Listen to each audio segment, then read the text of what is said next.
വകുപ്പിനെ സംശയത്തിൽ നിർത്തുന്ന ചില നീക്കങ്ങളാണ് ഇപ്പോൾ ജയിൽ വകുപ്പിന്റെ ഭാഗത്ത് നിന്നുണ്ടായതെന്നുള്ള കാര്യത്തിൽ തർക്കവുമില്ല. മാത്രമല്ല അതിനു പിന്നാലെ, അതായത് വിടുതൽ എന്ന് പറയപ്പെടുന്ന വാക്ക് എന്താണ് എന്നുള്ളതിന് പോലും കൃത്യമായ ഒരു ക്ലാരിറ്റി ഇല്ല. ആകെ പറയുന്ന ഒരു വിശദീകരണം, മാഹി വധക്കേസിലെ പ്രതികൾക്ക് പരോൾ നൽകിയാൽ സുരക്ഷാ പ്രശ്നമുണ്ടാവും എന്ന കത്തിൽ ഉദ്ദേശിച്ചത് എന്നുള്ളതാണ് ജയിൽ വകുപ്പിന്റെ വിശദീകരണം. എന്നാൽ ആ മറുപടി കൊണ്ട് തൃപ്തിപരമാകില്ല. മാത്രമല്ല എല്ലാ സെൻട്രൽ ജയിൽ സൂപ്രണ്ടുമാർക്കും കത്തയച്ചതടക്കം ജയിൽ വകുപ്പിന്റെ ഭാഗത്ത് അല്ലെങ്കിൽ ആഭ്യന്തര വകുപ്പിന്റെ ഭാഗത്ത് നിന്ന് മറുപടി ഉണ്ടാകണമെന്നുള്ളതും ഏറ്റവും ശ്രദ്ധേയമായിട്ടുള്ള കാര്യം. ഏതായാലും ഈ ടി.പി. കേസിലെ പ്രതികൾക്ക് 20 വർഷത്തേക്ക് ഏതെങ്കിലും തരത്തിൽ ശിക്ഷാ ഇളവ് നൽകരുതെന്നുള്ള കർശന നിർദ്ദേശം അത് ഹൈക്കോടതിയുടെ ഭാഗത്ത് നിന്ന് ഉണ്ട്. ആ സാഹചര്യത്തിൽ കൂടിയാണ് ഇപ്പോൾ സർക്കാരിന്റെ ഭാഗത്ത് നിന്ന് ഇങ്ങനൊരു നീക്കം നടത്തുന്നത് എന്നുള്ളതാണ് വിമർശനങ്ങൾക്ക് വഴിവെക്കുന്നത്. ഈ വിഷയത്തിൽ വിമർശനവുമായി പ്രതിപക്ഷം രംഗത്തെത്തിയിട്ടുണ്ട്. കെ രമ തന്നെ അവരുടെ നിലപാട് വ്യക്തമാക്കിയിട്ടുണ്ട്.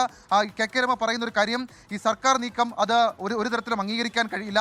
പ്രതികളെ വിട്ടയക്കണമെങ്കിൽ സുപ്രീം കോടതിയിൽ പോയി അപ്പീൽ വാങ്ങണം.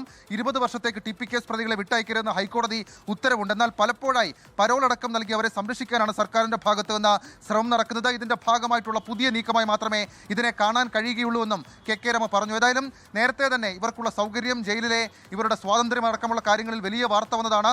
അതിന് പിന്നാലെയാണ് ഇപ്പോൾ ആഭ്യന്തര വകുപ്പിനെ പ്രതിസ്ഥാനത്ത് നിർത്തിക്കൊണ്ട് മറ്റൊരു വിചിത്ര ഉത്തരവ് ജയിൽ ആസ്ഥാനത്ത് നിന്ന് എല്ലാ സെൻട്രൽ ജയിൽ സൂപ്രണ്ടുമാർക്കും ഇപ്പോൾ എത്തിയിട്ടുള്ളത്.